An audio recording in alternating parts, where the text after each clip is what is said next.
Good morning. It's Poops, it's Plates coming at you. Just want to talk about the origin of the poops part of this.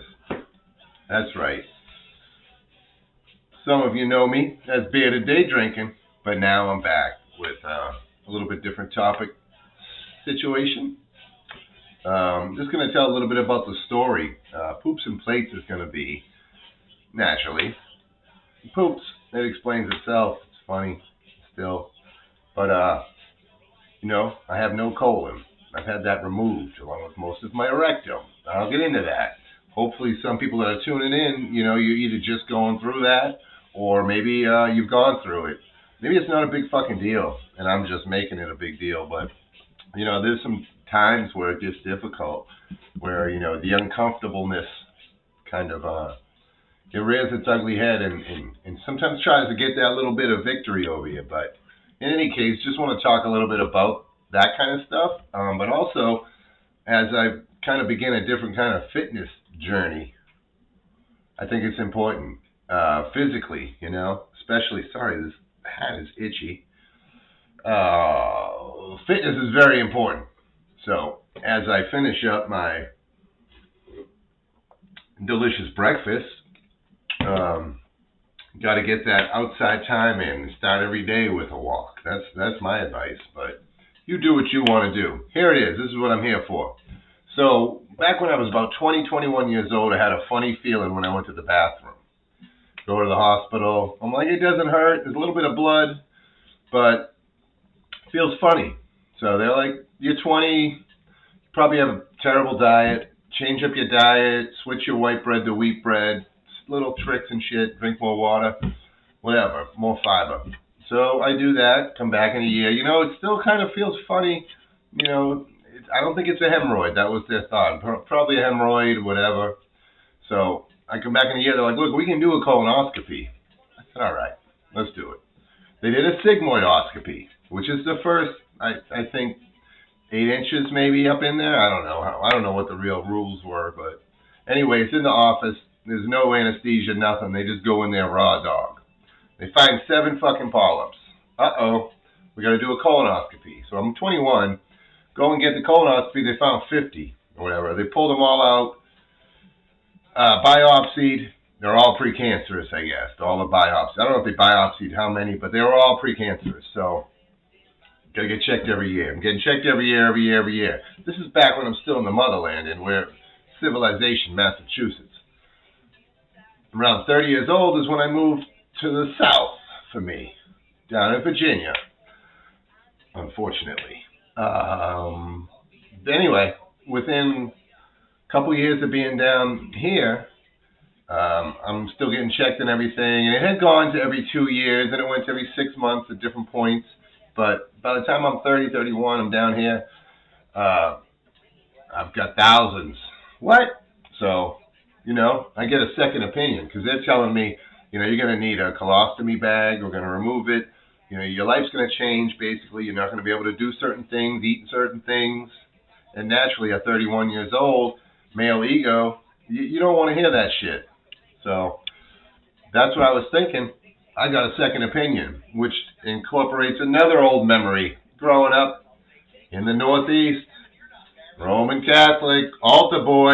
But I have to get into this doctor's office, kind of kneel down and just see what's going on. And sure enough, same thing as the first guy. Yep, you're going to need the colon's got to come out. You're going to have a shit bag for the rest of your life. It is what it is, buddy. So I'm going to one more. So I go to one more. Dr. Sales, the man, the myth, the legend. Anyway, I go to him, right? He tells me about a laparoscopic procedure. I'm all for it. But they still tell me it's a risk. You could possibly have a temporary bag, you could have a permanent bag, or you could have no bag. The surgery could connect everything. But what they had to do was remove my colon, the whole colon.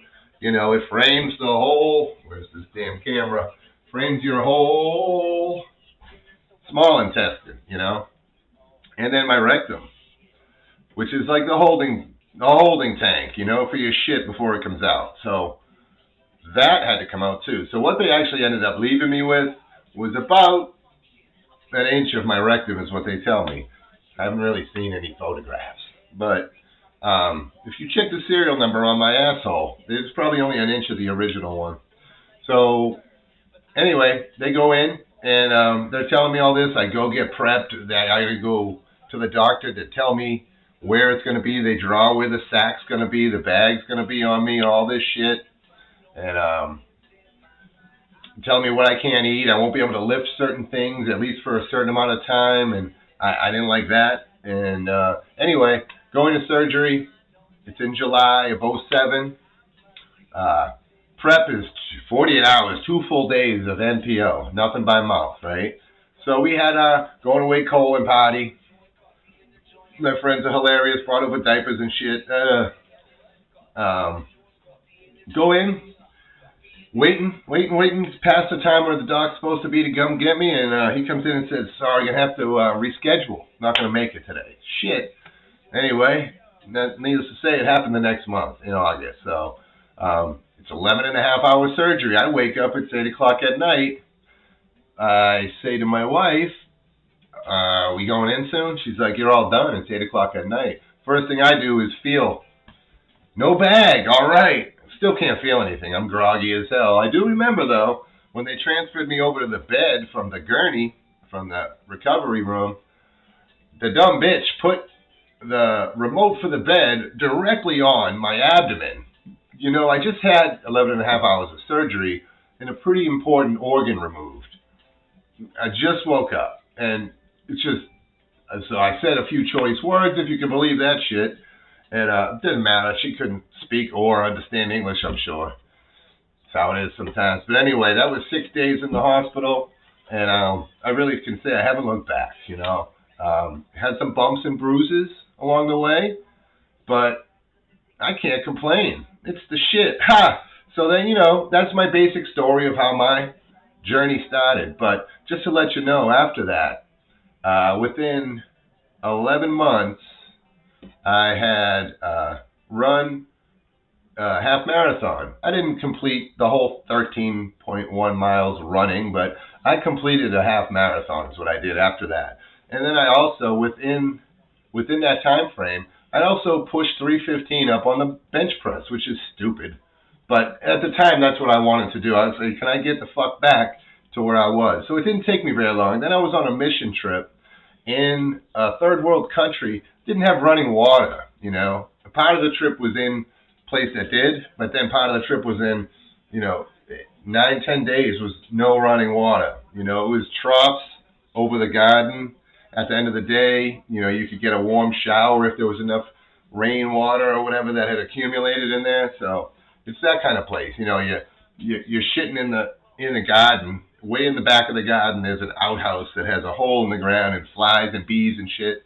So that's where I was. And, you know, I also bucked, as I still do, any pharmaceuticals. I'm not a big fan. So they were telling me to take Metamucil and to take Imodium daily for the rest of my life. You know, a psyllium husk sort of thing and an antidiarrheal. The Metamucil will boost it up, fiber, you know, give it that bulk, and then the antidiarrheal will stop all the constant flow. Now, I'd rather do what I do, which is go to the bathroom 6 to 10 times a day on any given day. That's all right. I eat probably 200 to 250 grams of protein a day. I drink 150 ounces of water a day, in addition to probably 30 ounces of coffee. So I'm taking a lot in, I'm putting a lot out, but it works for me because I feel great. You know, I've seen people that have had the similar surgery, can't keep weight on. They just can't keep it on because it's uncomfortable.